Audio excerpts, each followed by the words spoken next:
All right, let's go ahead and give a big round of applause to Wade Preston of Prevail Coffee Roasters in Montgomery, Alabama. Judges, come on down. Hey, oh, you're good.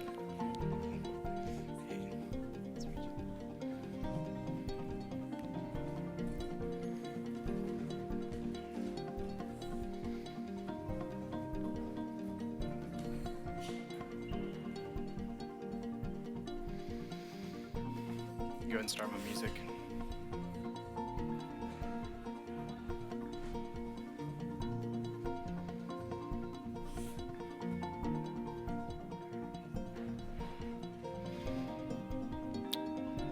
Time.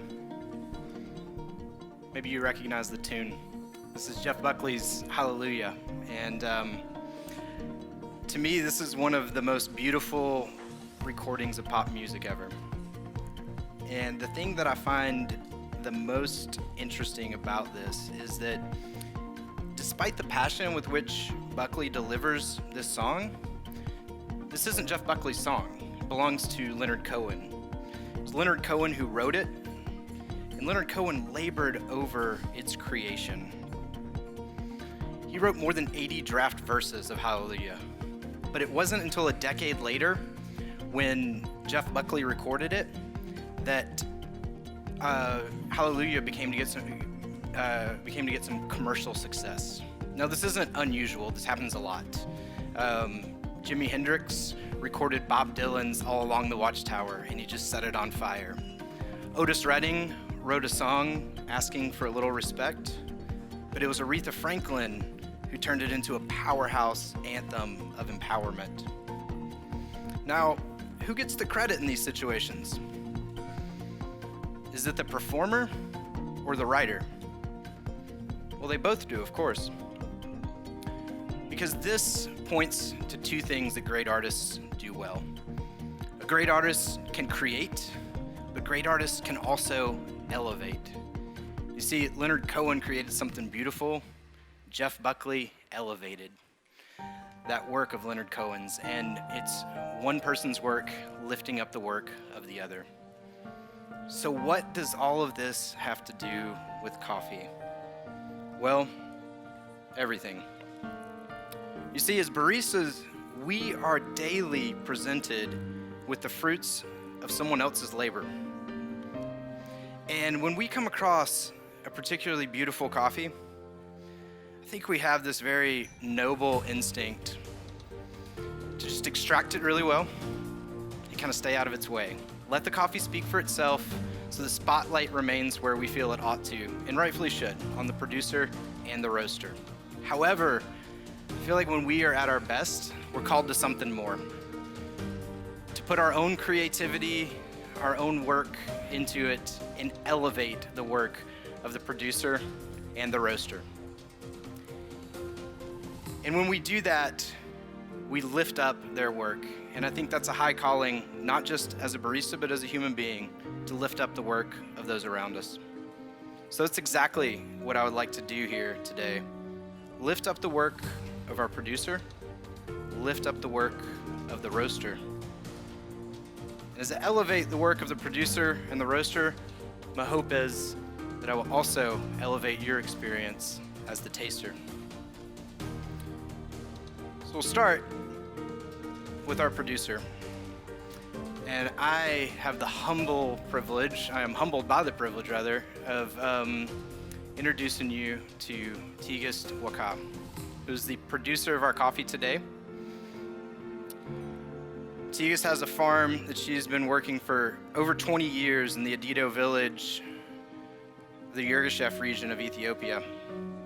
And I'm excited to share her coffee with you today, but I'm also equally as excited to share her name with you, Miss Tigist Waka, because until recently, her name has been lost to the anonymity of the co-op. And there are very valid and good reasons for this, but I, for one, I'm super excited to see more and more single lot producers from the continent of Africa, particularly females.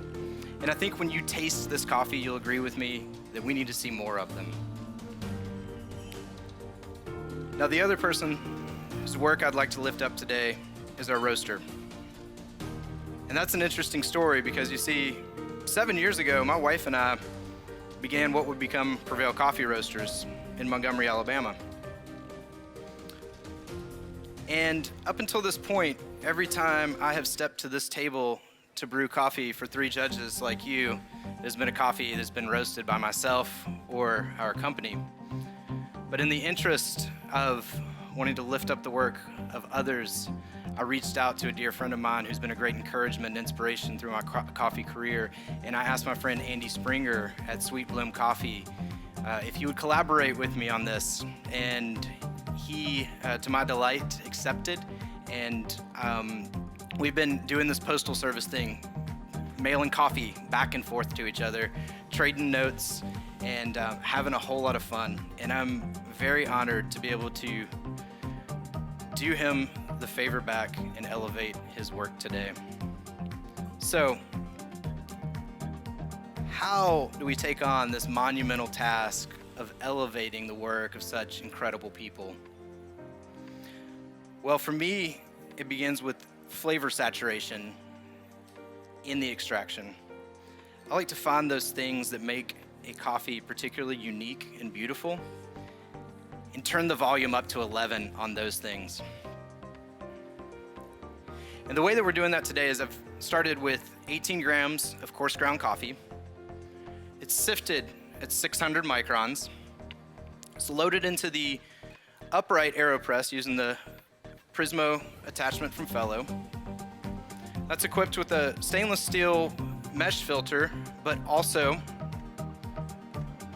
2 PLA biopolymer filters, which are going to give us the clarity of a paper filter, but also the body of a cloth filter. I've added 50 grams of water to the coffee for a pre-infusion that'll last for 2.5 minutes. Now the pre-infusion is so long because the water is only 145 degrees. I've utilized this lower temperature water because I want to isolate the surface erosion extraction to key in on the monosaccharide content of the coffee to pull all the sweetness out of it. Now, we don't just want sweetness in coffee though, do we?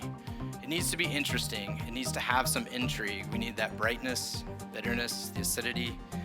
To get to those things, we can't just stay on the surface. We have to go inside to the inner cell extraction. To do that, we need heat and turbulence.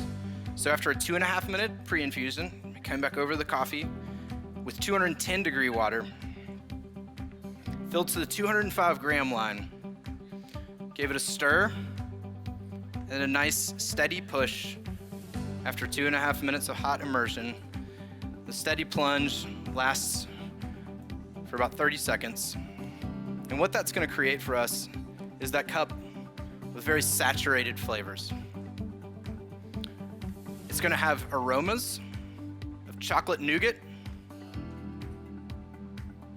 pomegranate, and soft floral of gardenia.